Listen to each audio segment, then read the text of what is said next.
Anggaran reses anggota DPR RI asal Lampung yang diperkirakan menelan anggaran negara hingga ratusan miliar setiap periode dinilai beberapa pihak sebagai bentuk pemborosan.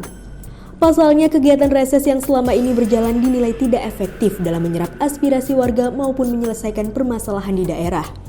Pengamat politik Universitas Lampung, Budi Kurniawan mengatakan, kegiatan reses anggota DPR RI selama ini hanya sebatas seremoni belaka, karena tidak ada aspirasi masyarakat Lampung yang dibuat dalam bentuk kebijakan secara nasional.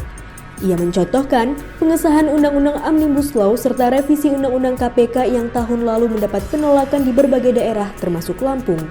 Hal itu jelas-jelas merupakan aspirasi yang disampaikan dengan unjuk rasa secara besar-besaran. Tetapi ternyata undang-undang itu tetap saja disahkan di pusat. Maka Budi menilai kegiatan reses justru tidak menjadi sarana untuk menampung aspirasi warga dari dapil masing-masing dan hanya pemborosan anggaran negara. Menurutnya, saat reses semestinya anggota DPR RI asal Provinsi Lampung menggelar dialog untuk mendengar aspirasi rakyat. Hasil dialog itu lalu dibawa ke parlemen sehingga bisa menjadi sebuah kebijakan nasional. Tapi nyatanya, selama ini hal itu belum pernah terjadi.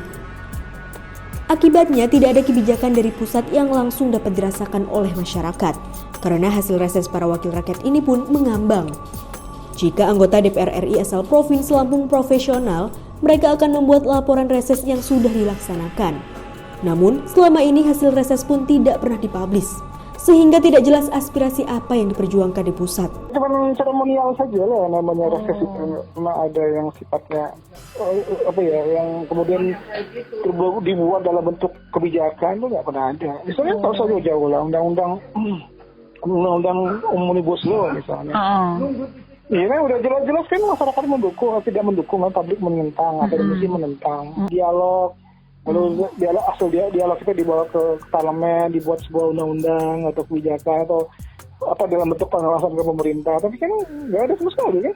Oh iya, ya, kan? Yang didengar kan bukan suara rakyat, tapi suara partai namanya apa, dan partai itu kan tergantung pro apa, apakah pro pemerintah atau anti pemerintah ya. Tapi kan kebanyakan sekarang kan diatur oleh yang disebut dengan istilah oligarki pro pemerintah lah, dan mereka yang ngatur, ya. Undang banyak orang, undang akademisi, undang mahasiswa, kritik mereka, dialog di situ. Tapi kini nggak ada kan sama sekali, nggak pernah ada. Bahkan kalau kita lihat, ya itu prosesnya, tapi nggak ada hasil. Kalau kita lihat hasilnya nggak ada kan, hasilnya nggak sesuai dengan aspirasi masyarakat kan. Sementara pengamat politik yang juga berasal dari Unila, Dedi Hermawan, menilai kegiatan reses anggota DPR RI Dapil Lampung juga tidak berjalan efektif. Selama ini anggota DPR RI hanya reses pada spot tertentu, elemennya terbatas, dan hanya sekedar menjalankan tugas tanpa ada dampak yang signifikan. Menurut Dedi, reses DPR RI ke daerah belum tersistem secara baik dan masih banyak elemen masyarakat yang tidak bisa berkomunikasi langsung dengan DPR RI pada masa reses. Seharusnya DPR RI bisa membangun sistem yang bisa mengcover semua elemen di daerah. Maka seluruh anggota DPR RI Dapil Lampung harus memiliki kesamaan langkah dan pemahaman di dalam reses, sehingga bisa efektif dan terintegrasi. Dengan begitu, seluruh elemen masyarakat bisa berkomunikasi dengan anggota DPR RI, dan DPR bisa mengakomodasi dan mengadvokasi dalam mengambil kebijakan. Jika tidak ada pembenahan, maka miliaran dana reses setiap tahunnya hanya habis untuk kegiatan seremonial belaka.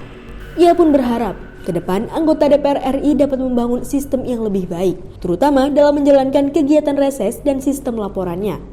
Karena selama ini hasil dari reses yang dilakukan para wakil rakyat juga tidak ada kejelasan dan tidak diketahui publik secara luas. Dengan jaringan yang dia punya, dengan infrastruktur partai politik yang dia punya, ya, itu membangun desain yang semaksimal mungkin bisa mengcover berbagai elemen daerah.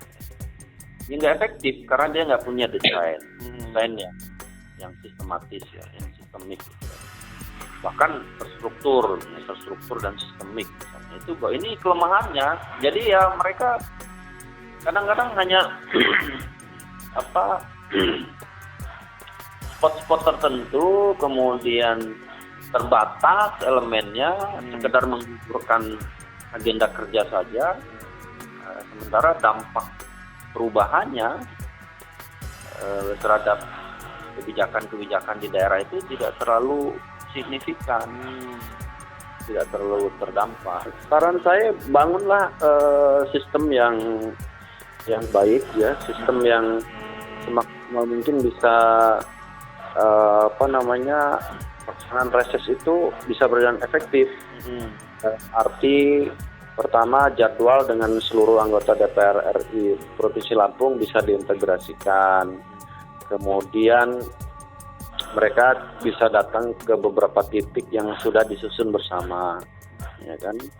Kemudian sistem advokasinya, ya, sistem pelaporannya kepada konstituen, kepada tempat yang resesnya. Jadi lengkap dia dari hulu sampai hilir itu sudah tercover di dalam sistem reses itu. Jadi sistem reses harus dibenahi. Di sisi lain, pengamat ekonomi asal Lampung, Erwin Oktaviano, mengatakan optimal atau tidaknya alokasi anggaran reses terhadap kinerja anggota DPR RI dapat dinilai dari output kebijakan yang dihasilkan pasca program turun ke dapil. Menurut Erwin, sejauh ini kinerja anggota DPR RI asal Provinsi Lampung yang duduk di Senayan belum berdampak untuk daerah maupun masyarakat. Ia mengatakan ketika anggota DPR RI turun ke dapil, pada saat itu harus muncul program yang mampu menjawab aspirasi yang disampaikan oleh rakyat, terutama para petani, nelayan, dan kelompok usaha kecil. Sayangnya, program seperti ini tidak berjalan. Padahal memperjuangkan aspirasi masyarakat Lampung adalah tanggung jawab mereka selaku wakil rakyat dari Saibu Mirwajurai. Tentu pembenahan program reses ini dapat dilakukan untuk mendukung pertumbuhan ekonomi Lampung yang lebih signifikan ke depan. Erwin mencontohkan, sektor unggulan di Provinsi Lampung adalah sektor agro, industri, dan perdagangan. Maka kebijakan yang muncul nantinya bukan hanya program infrastruktur jalan nasional saja, namun juga program-program yang memberikan peningkatan pangsa pasar, kegiatan industri secara nasional dan internasional. Saat reses, anggota DPR diharapkan mampu memberikan informasi dan peluang kebijakan nasional yang dapat ditangkap oleh daerah, sehingga tercipta sinergitas program dan kebijakan pembangunan antara nasional dengan daerah. Untuk diketahui, satu anggota DPR RI asal Provinsi Lampung bisa menerima anggaran kunjungan kerja ke lapangan sekitar 3,5 miliar dalam 1 tahun. Bila dikalikan selama 5 tahun masa jabatan, satu anggota DPR RI menerima 17,5 miliar. Sementara total anggota DPR RI asal Lampung sebanyak 20 orang. Maka anggaran negara yang dikucurkan bisa mencapai 350 miliar untuk satu periode. Jika ditambah dengan gaji dan tunjangan wakil rakyat di tingkat pusat, maka 20 anggota DPR RI asal Lampung bisa menghabiskan anggaran negara mencapai 470 miliar selama satu periode. Lantas, sudahkah anggaran besar ini menghasilkan dampak yang signifikan untuk kemajuan daerah Lampung? Tim Liputan, Kupas TV.